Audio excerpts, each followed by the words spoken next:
Guys, TikTok Shop mau ditutup. Aku mau kasih komentar. Pada yang terhormat Bapak Presiden kita dan Bapak Menteri yang memangku jabatan yang memutuskan bahwa TikTok Shop akan ditutup. Dengan alasan social e-commerce, jadi social media dan e-commerce itu harus dipisah. Aku baru tahu sih, ketika kita sudah maju, kita harus mundur ya. Ketika sudah revolusioner, kita harus balik lagi ke zaman sebelumnya ya. Padahal itu suatu breakthrough yang luar biasa. Apa sih yang salah? Menurutku juga nggak ada yang salah. Kita kan jualannya bukan barang pidana ya, kecuali kalau misalnya jualannya narkoba ya. Kalau jualan narkoba, oke lah mau dilarang ya. Ini aku nggak paham apa yang dilarang ya. Aku setuju bahwa kehadiran e-commerce itu mempengaruhi dunia offline. Cukup diatur saja Pak kalau menurutku. Karena dua-duanya adalah UMKM. Di offline UMKM, di online juga UMKM. Kenapa nggak diatur sama-sama regulasinya sehingga jadi lebih baik? Masih ingat kan kejadian ojek online dulu? Ojek online dulu tuh juga luar biasa hebat. Bahkan sampai ada demo-demoan. Semua ojek offline itu semuanya demo. Taksi offline semuanya demo. Ini nggak ada yang demo loh Pak sama sekali. Tapi kok bisa ditutup? Apakah perbedaannya karena ada koneksinya ya? Apa yang dilakukan pemerintah pada waktu itu? Pemerintah merangkul semuanya, baik ojek online ataupun juga ojek offline.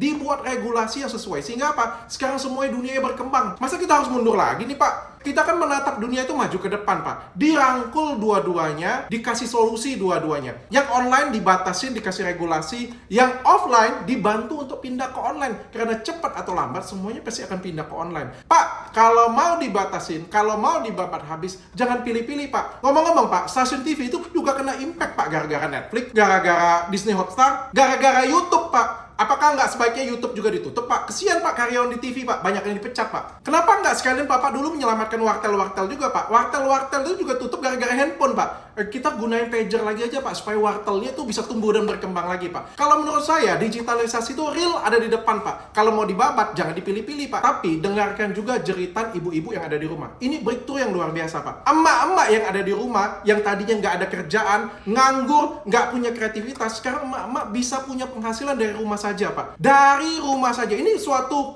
breakthrough yang luar biasa, terobosan yang luar biasa yang pemerintah pun sampai sekarang tuh nggak bisa kasih fasilitasi itu Pak. Dan itu bisa difasilitasi oleh e-commerce Pak. Jadi bayangkan, sesuatu hal yang luar biasa ini yang memberikan rejeki bagi orang-orang yang di rumah, Bapak juga pengen dapat habis. Bapak juga pengen hentikan. Yang namanya UMKM itu bukan cuma ada di offline Pak. Online pun juga ada UMKM. Dan juga kalau misalnya Bapak tetap menghentikan, perhatikan investasi banyak orang juga Pak.